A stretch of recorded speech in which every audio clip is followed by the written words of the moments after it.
Julia va nous rejoindre, Julia, pour nous parler justement de sport et des JO qui font la une depuis hier maintenant. Depuis hier, évidemment, on en parle beaucoup. Comment suivre, Laurent, les JO? En tout cas, si vous n'avez pas de télévision ou si vous êtes hyper connecté, c'est sur Internet que ça se passe.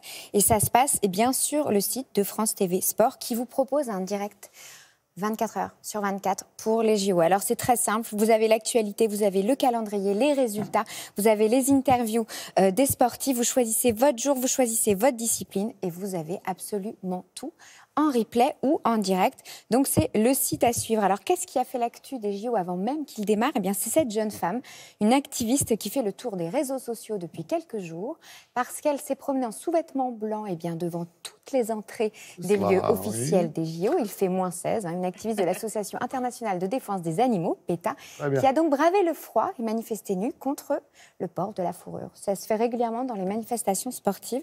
Et puis, on reste dans la neige et dans le froid avec un domaine skiable qui fait le buzz cette semaine. Pour les amateurs de ski, ceux qui n'ont peut-être pas l'occasion de skier, regardez, ça a été repris partout, et notamment par des maires d'arrondissement.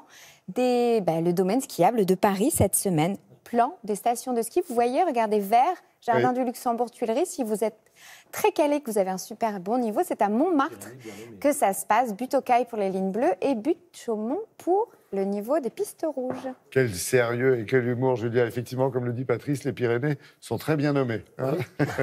Merci.